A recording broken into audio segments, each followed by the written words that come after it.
अस्सलाम वालेकुम। सियाणे कहते अकल होवे तो सोचा ही सोचा, बिना अकल मौजा ही मौजा।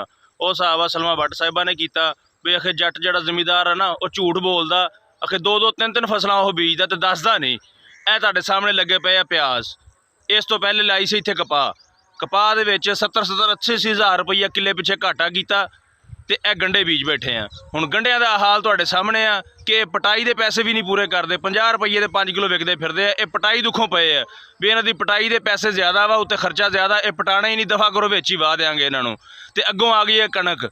ਤੇ ਮੈਂ ਪੁੱਛਣਾ ਚਾਹੁੰਦਾ ਸਲਮਾ ਭੱਟ ਸਾਹਿਬਾ ਕੋਲੋਂ ਵੀ ਦੋ ਫਸਲਾਂ ਤੁਹਾਡੇ ਸਾਹਮਣੇ ਆ, ਕਪਾਹ 'ਚੋਂ ਘਾਟਾ ਕੀਤਾ, ਗੰਢੇ ਬੀਜੇ, ਗੰਢਿਆਂ ਦੇ ਉੱਤੇ 5-5 ਲੱਖ ਰੁਪਈਏ ਕਿੱਲੇ ਤੇ ਖਰਚਾ ਕੀਤਾ ਤੇ ਇਹ 50 ਰੁਪਈਏ 5 ਕਿਲੋ ਵਿਕਦੇ ਫਿਰਦੇ ਪਟਾਈ ਤੋਂ ਪਏ ਆ। ਹੁਣ ਅੱਗੋਂ ਆ ਗਈ ਕਣਕ ਨੇ ਜਿਹੜੀਆਂ ਬਾਹਾਂ ਸਾਡੀਆਂ ਮੋਢੇ ਤੇ ਰਖਾਈਆਂ, ਸਿਰਾਂ ਤੇ ਰਖਾਈਆਂ, ਉਹ ਤੁਹਾਡੇ ਸਾਹਮਣੇ ਆ।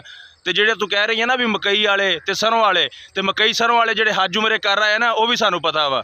ਉਹ ਵੀ ਜਨਾਬ 2-2 3-3 ਦਫਾ ਉਹਨਾਂ ਦੇ ਸੌਦੇ ਹੋ ਗਏ ਆ ਤੇ ਹਰ ਦਫਾ ਸੌਦੇ ਦੇ ਵਿੱਚ 100-200 ਰੁਪਈਆ ਘਟ ਜਾਂਦਾ ਉਹਨਾਂ ਦਾ। ਤੇ ਉਹ ਫਿਰ ਵਪਾਰੀ ਭੱਜ ਜਾਂਦੇ, ਸੌਦਾ ਹੀ ਨਹੀਂ, ਕੋਈ ਚੱਕਣ ਹੀ ਨਹੀਂ ਆਉਂਦਾ ਉਹਨਾਂ ਦੇ। ਤੇ ਤੂੰ ਕਹੀ ਇੰਨੀ ਆਖ ਜੀ ਮੈਨੂੰ ਦੱਸਦੇ ਹੀ ਨਹੀਂ ਕਿ ਜੱਟ ਜ਼ਿਮੀਦਾਰ।